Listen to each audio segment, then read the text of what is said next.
Previously on Coupled with Chaos personal podcast. It's interesting that I can clean up dog vomit, but I can't handle adult like And what's up kid with that? vomit.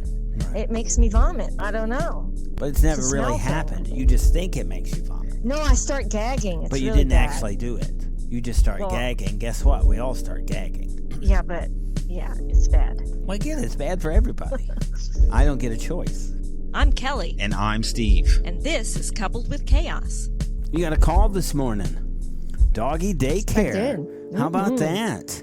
Yeah. Right? Doggy day camp resumes, and they told me that it's just for me. What? Are you kidding? They said that they emailed specifically for me and my foster dog.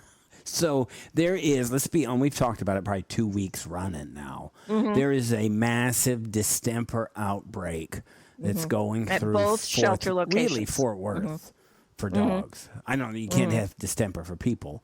So, but since we're not vets or doctors, I think people can't get distemper, right? They cannot. And We this think. particular strain is canine distemper, so the cats are not at risk. Oh, I meant it was their like 50-year-old distemper, like for people. We don't think there is. No. Okay, good. We just get like RSV and stuff like that. Yeah. So there is a massive outbreak, and because of that, shelters in Fort Worth have really closed down. Yes. And the It's been adoptions several of weeks. animals have really stopped also.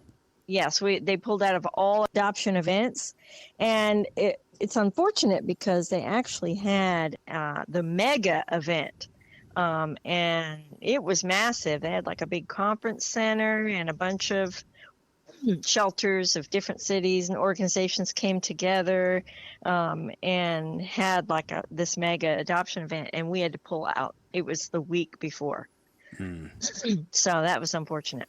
So you just They did a lot. If you went to this event, you just got cats and random possums and it was only rats. Fort Worth shelters that didn't participate. All the other ones were still there. It was in Okay. Dallas. All right. Yeah.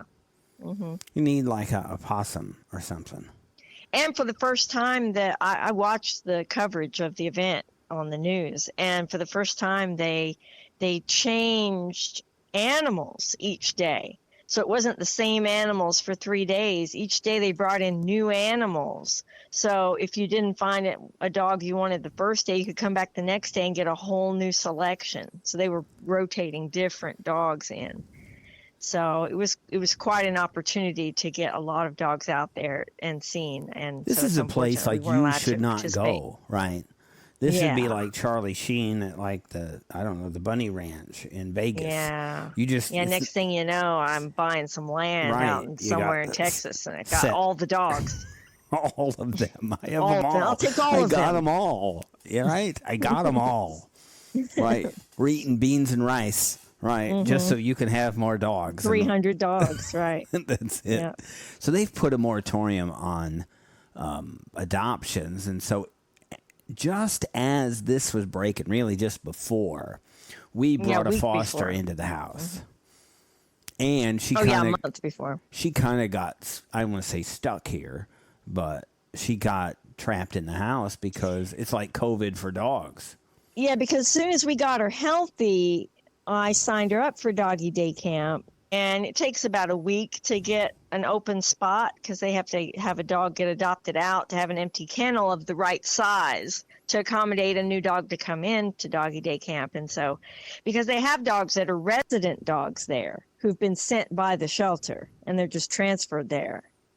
And then they reserve a few kennels for dogs from foster from the shelter to come in just for the day and go home. And so you have to wait for one of those to clear out, to vacate the right size kennel for your dog to come in. So I'd put her on a waiting list, and she was next in line. And so they had called me the weekend before the outbreak and said, good news, next weekend is our big adoption event, and you are invited to bring her and stay with her for the adoption event on the weekend on Saturday and Sunday. And then after that, we should have a vacancy. And she can start doggy day camp that Monday. So that was the plan, and we were excited. Great, wonderful timing. And then 2 days later, the announcement happened that there had been a distemper case, and they were closing the shelters to test all the dogs. Now we're at a point where they've done over 1,000 tests. Some dogs have been tested twice, and 68 dogs tested positive at this point. And of those, they've euthanized 27. Now, they also stopped the intake during this time. Not only were they not adopting out, and any adoptions that were already in process were put on hold. So what do you do? Just drive around. If you want a dog, just drive around Fort Worth and pick one up, because they can't go anywhere. It's like Italy. It's a thing. Yeah, what they've been doing is they've been having citizens report them, and they come out and they scan them for a microchip to try and return them to the owner. And then if they don't have a microchip, then they ask the citizen to hold the dog for up to 4 days at their house. And then they will come out and do the vaccines and stuff that they would normally do at intake. So that's what they've been asking the public to do to help. But if there's like a sick or injured dog, or like a vicious dog that somebody's reported is attacking kids or something like that, then they will pick those dogs up. So what they've been doing is they have still been taking dogs in. They've been clearing dogs and determining this one's low risk. And they've been trying to get rescues to take them to empty kennels. So they've been only marketing dogs to rescues. And they've been begging like every couple of days, can somebody please come empty out some kennels? If you can take another dog, please take them. And so obviously they still have some dogs coming in that, are sick or injured or whatever. And so they were already overcrowded before. And if you remember, when the first dog tested positive, it was at the North Shelter, and they transferred all intakes to South. South was already full, and then they became overfull, and then dogs at South tested positive, and they closed as well. So they were already over capacity, and then now they still have dogs coming in and none going out. So how did this affect? Is a problem. How did this affect the PetSmart thing? So because those dogs come from the shelter, they also shut down adoptions at PetSmart. And they did a deep clean, sanitizing of the PetSmart facilities. There's 2 that participate that are adoption centers for the Fort Worth shelter. And that's at Alliance and Hewlin. And so they closed them to the public just like they did the shelter. So the dogs were there, but no one could go in. And so those dogs have been stuck too. So it also meant no doggy day camp. So she's been stuck here. And I would say she's been a little stir crazy. We started taking her out in the yard more as a solution to give her kind of a change of scenery, because she's been in a couple of rooms for a long time. We've had her since March 1st, so it's been about a month and a half. And she's all better now. She's put on plenty of weight. She's healthy. Her personality has really emerged. You would never know she was the same dog, really. And she's gotten much more comfortable, less wary of us and of people coming to the house. And actually, she loves everybody. Very friendly with people. She's so excited to meet somebody new. If you take her for a walk, she wants to meet all the neighbors. It's just me that she doesn't like. Yeah, I don't know what has happened. Ever since the night that there was thunder and she left your room, she's been avoiding you for some reason. I don't know. Here's why. the weird thing is, because we talked about it in the scoop, right? She'll sleep with you. Yes. So when I go to bed at this end of the house, she hops in the bed and sleeps, literally touching me. But Any other time, she avoids me. Yeah. And won't even be in the same room. Yeah, she goes to her kennel when I It's approach. weird. Like if I got up now and walked into the hallway, she'd just walk into her kennel. And like hide there. Right. Because she only goes potty in there. And she doesn't even do that anymore, right? No, So- no, she's been real good about you going received outside. a call this morning from Yes, I PetSmart. did. Because what I did was I had been, as they've slowly opened up limited use of the shelter. This is Still like close to the mirroring public. COVID. To be honest, Yeah, this is it like really is. a dog COVID that's going on. Yeah, it's reopening in phases. So it's still closed to the public. First, they started sending dogs to rescues. Now they are identifying low-risk dogs that have to meet certain criteria. They've been at the shelter in shelter care for a minimum of 21 days. They have been tested negative for distemper. They have no signs or symptoms of any upper respiratory infection of any kind. And they've had at least 2 injections for distemper, a shot and a booster, and they're up to date on everything. If they meet all those criteria, then they're low risk. And today they announced that they are moving those dogs into separate kennel rooms. And they are, as of today, allowing adoptions to resume, but it's not like you can't just walk into the shelter and walk through all the kennels and visit the dogs. So you can shop for the dogs on the website where they're all listed. And you can go, I'm interested in this dog, and I would like to schedule an appointment to consider adoption. And then you could go by appointment to the shelter, be escorted by someone, and meet that dog. But this isn't what happened with you in PetSmart. No. So this was announced today. They also announced that they were beginning to send those dogs to PetSmart for adoption. So that happened yesterday, I believe, or the day before, where they started sending them over to PetSmart. So when that happened, actually that was earlier this week. When that happened, I started inquiring of the shelter, well, if you're sending dogs for adoption from Silcox only to PetSmart, then does that mean doggy day camp can resume at PetSmart? Because those dogs have been out of the shelter in people's homes in foster.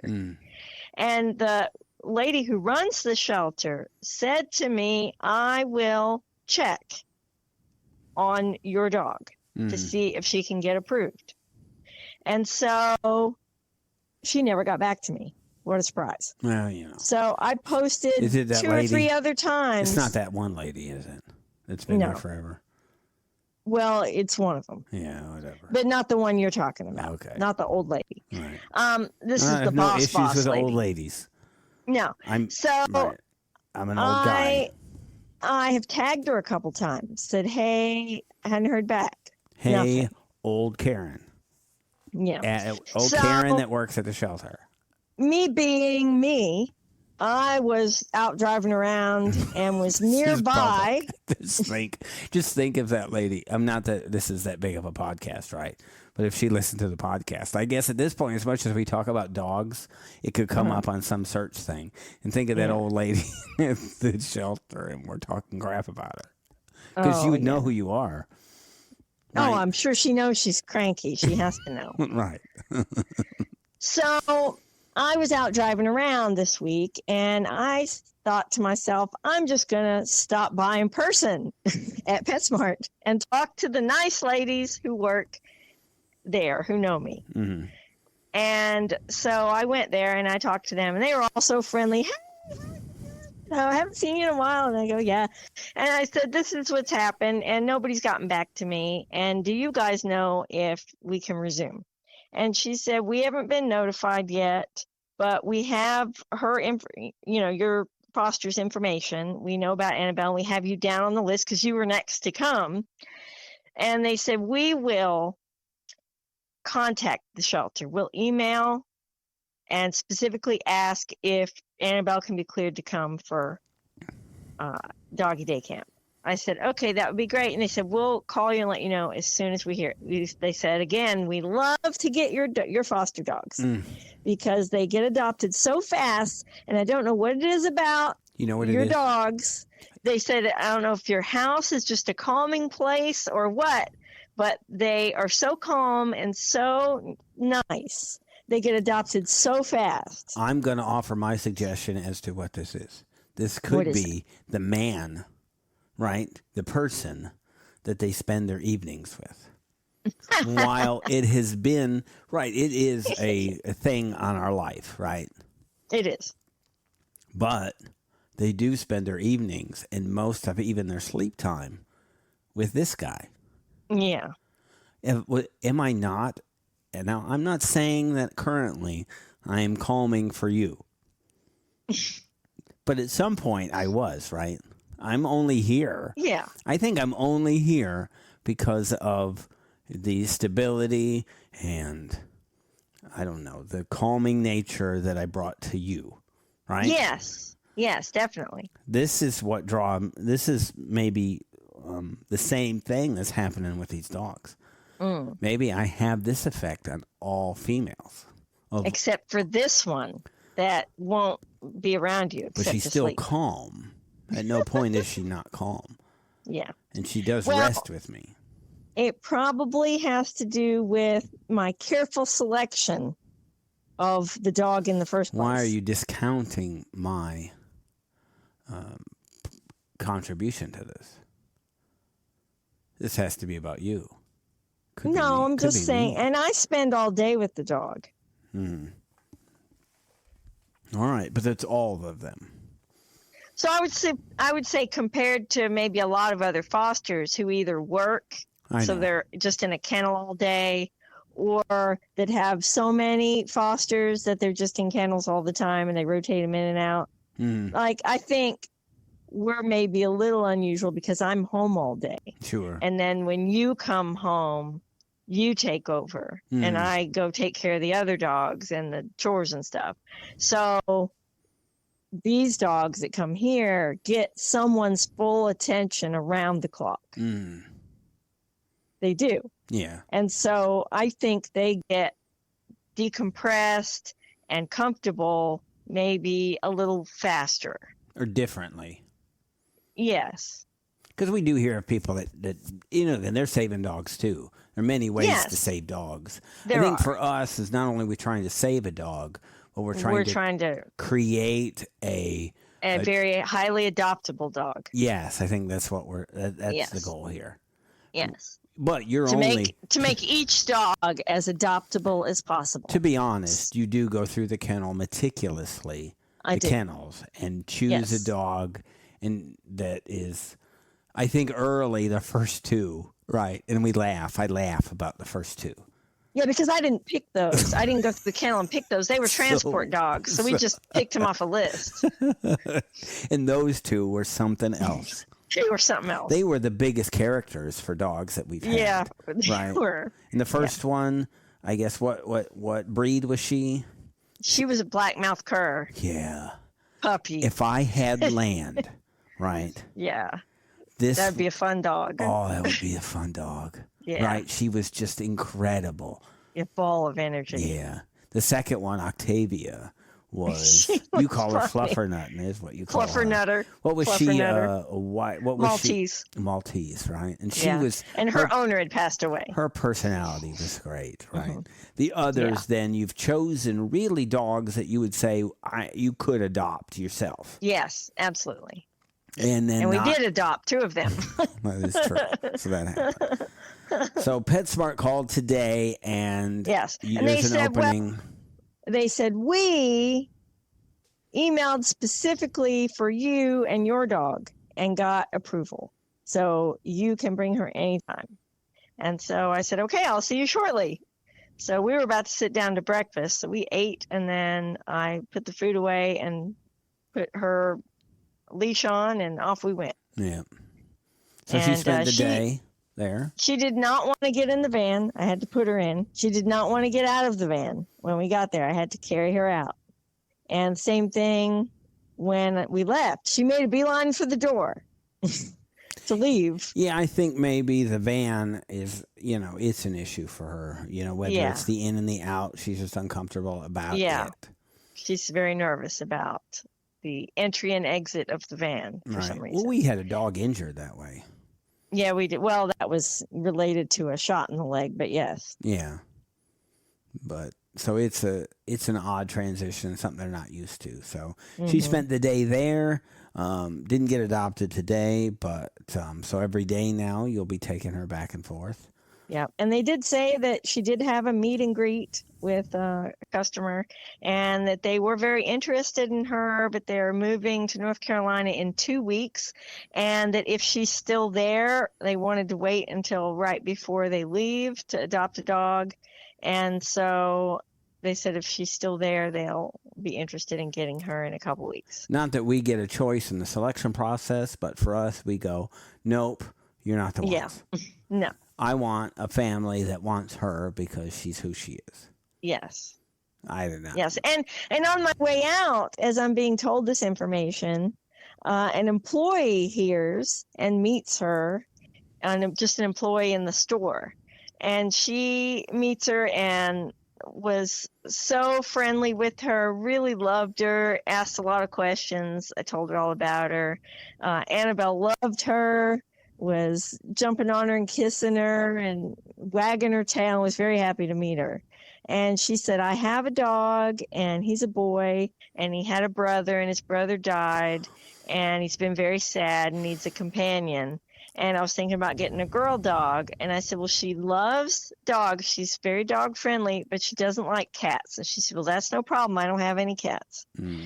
And she said, I might have to take a look at her myself. So that would be nice because she works in a pet store. She loves dogs and has a dog companion for her. And I think that would be good for her. That's good. So that would be nice. So I hope that pans out. That would be good.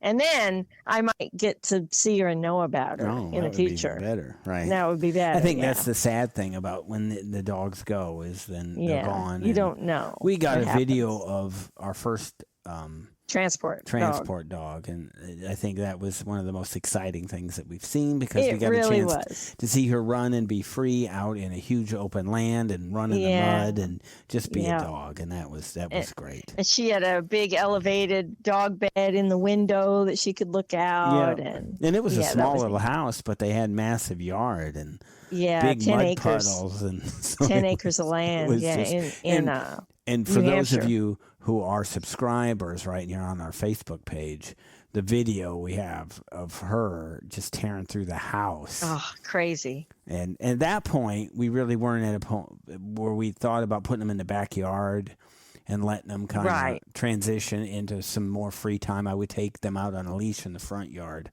and then that's where they would spend their time. She didn't get out into the rest of the house or the backyard until the morning that I took her for transport. Yeah, and so now we're transitioning them into the backyard more. But our dogs aren't together with the foster. No. But it's fun, and I think it's kind of a life event to be having a foster in the house. But I don't know. I feel good about doing it, even though I do too. It's I don't want to say it's a burden, but it's what it is, right? It's whatever it is. Yeah, right? it's just it's a disruption to our normal routines because we can't sleep together.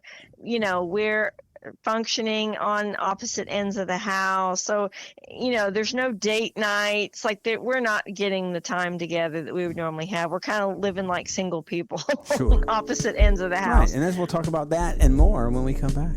Thank you for listening. You can listen to the rest of this episode by subscribing to our Coupled with Chaos channel on Apple, by subscribing to our Patreon, or by subscribing to our Supercast for $3.99 a month, where you can hear us talk about reality shows, real life, and more on our podcast, covering shows airing on TLC, A&E, Bravo, and the WE network. Just follow the instructions in the show notes. Tell your friends about this podcast, and rate and review us on your favorite podcast player. Follow us at Coupled with Chaos and all the socials. Or contact us directly by email at coupledwithchaos@gmail.com.